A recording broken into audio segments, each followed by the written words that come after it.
আজকের গল্পটা আধুনিক বাংলা সাহিত্যের পাতা থেকে উঠে আসা এক গভীর ভালোবাসার গল্প। তবে এটা শুধু প্রেম নয়, এটা একটা চিরন্তন প্রশ্নেরও বটে, যা আমাদের সবাইকে একবার হলেও ভাবতে বাধ্য করে। এই যে একটা প্রশ্ন, ভালোবাসা নাকি কর্তব্য, কোনটা আগে? আমাদের আজকের গল্পের নায়ক নায়িকা অরুণাভ আর অলকার জীবন কিন্তু ঠিক এই প্রশ্নটাকে ঘিরেই আবর্তিত। চলুন দেখি ওদের জীবনে এই দ্বন্দ্বটা কিভাবে নেমে আসে। তো চলুন গল্পের ভেতরে ঢোকা যাক।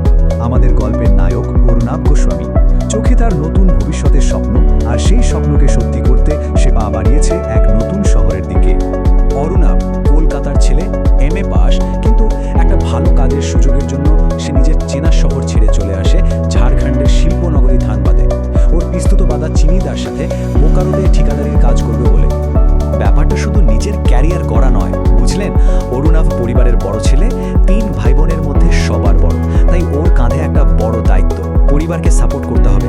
আর সেই লক্ষ্যেই ওর এই নতুন শহরে আসা। কিন্তু এই অচেনা শহরেই এমন কিছু একটা হতে চলেছিল যা অরুণাভর জীবনটাকেই একেবারে বদলে দেবে। সবটা শুরু হয়েছিল চোখে চোখে, কোনো কথা ছাড়াই। অরুণাভর দাদার বাড়ি থেকে ঠিক 2 বাড়ি পরেই থাকতো অলকা মিত্র।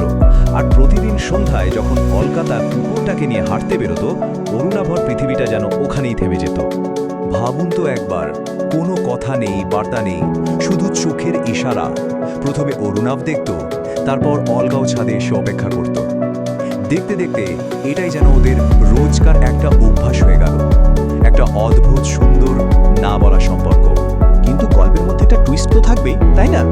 অরুণাভর বৌদি ওকে একদিন সাবধান করে দিল, বলল অলকা নাকি কোনো ছেলের সাথেই কথা বলে না। এই কথাটা শুনে অরুণাভর কৌতূহল কিন্তু আরও বেড়ে গেল। তবে এই নীরবতা কিন্তু বেশি দিন টিকল না। একদিন সকালে সবটা বদলে গেল। শুরু হলো ওদের গোপন ভালোবাসার এক নতুন অধ্যায়। ভাবা যায় অলকা নিজেই এগিয়ে এলো। ওই ছোট্ট একটা প্রশ্ন, আপনি চিন্ময়দার কে? আর ব্যাস, ওদের দুজনের পৃথিবীটা যেন এক হয়ে গেল। অলকার এই সাহসটাই ওকে সবার থেকে আলাদা করে দিয়েছিল। আর এখানেই ওদের দুজনের মধ্যেকার পার্থক্যটা চোখে পড়ার মতো। একদিকে অরুণাভ অলকাকে দেখে একদম নার্ভাস, কথা বলতে পারছে না। আর অন্যদিকে অলকা কি কনফিডেন্ট, কি সোজাসাপটা। এই বৈপরীত্যই হয়তো ওদেরকে আরও কাছাকাছি এনেছিল। এরপর তো আর ওদেরকে ঠেকা একে। সেই যে কথা শুরু হলো, তারপর লুকিয়ে দেখা করা, ঘন্টার পর ঘন্টা গল্প। জীবনটা যেন একটা স্বপ্নের মতো লাগছিল। বোকারোর পার্কে একসাথে কাটানো একটা দিন তো ওদের সম্পর্কটাকে আরও মজবুত করে তুলল। ওরা একসাথে ভবিষ্যতের স্বপ্ন দেখতে শুরু করল। অলকার এই কথাটা, পারবে না আমার এই ইচ্ছে পূর্ণ করতে, এটা কিন্তু শুধু বোকারো ঘোড়ার আবদার ছিল না। এটা ছিল অরুণাভবের জীবনের একটা অংশ হয়ে ওঠার ইচ্ছে, ওর জগৎটাকে কাছ থেকে চেনার একটা আকুতি।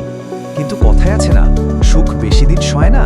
ওদের এই সুন্দর ভালোবাসার গল্পেও একটা কালো মেঘ ঘনিয়ে আসতে শুরু করল। আর বাধাটা এলো অলকার নিজের বাড়ি থেকে, ওর বাবা বিজয় মাধবের তরফ থেকে। একজন ঠিকাদারের হাতে তিনি নিজের মেয়েকে তুলে দিতে একদমই রাজি ছিলেন না। আর তিনি ততদিনে অলকার জন্য পাত্র দেখাও শুরু করে দিয়েছেন। কিন্তু আমাদের অলকাও তো ছেড়ে দেওয়ার মেয়ে নয়। সে তার বাবার সামনে দাঁড়িয়ে সোজা সাপটা বলে দিল, ব্যবসায়ী হলেই যে ভবিষ্যৎ অন্ধকার হবে, এই যুক্তি সে মানে না। অরুণাভর ওপর ওর বিশ্বাসটা ছিল অটুট। কিন্তু আসল সমস্যাটা ছিল অন্য জায়গায়।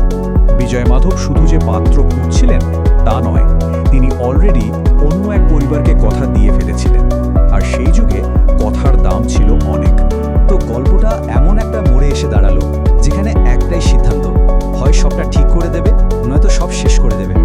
ভাবুন তো সেই দৃশ্যটা, অলকার বাবা নিজে এসে অরুণাভর সামনে দাঁড়িয়েছেন আর প্রায় অনুনয়ের সুরে বলছেন, বাবা, অলকার কথা তুমি ভুলে যাও, আমি যে কথা দিয়ে ফেলেছি। একদিকে ভালোবাসা আর অন্যদিকে এক বাবার সম্মান। কি করবে অরুণাভ? আর ঠিক তখনই অলকা ছুটে এলো অরুণাভর কাছে। ওর গলার স্বরে কি যে আকুতি, অরুণ, তুমি আমাকে নিয়ে চলো, আমি আর থাকবো না এখানে।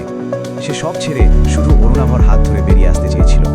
কিন্তু অরুণাভ যা উত্তর দিল তা হয়তো অলকা কল্পনাও করতে পারেনি। কাউকে আঘাত দিয়ে সুখী হওয়া যায় না, অলি। একদিকে ভালোবাসা আর অন্যদিকে কর্তব্য আর এক বাবার সম্মান। অরুণাভ বেছে নিল দ্বিতীয়টা। শেষটা খুব কষ্টের। অরুণাভ মুখ ঘুরিয়ে হেঁটে চলে যাচ্ছে, আর পেছনে অলকা কান্নায় ভেঙে পড়েছে, ওর নাম ধরে চিৎকার করছে।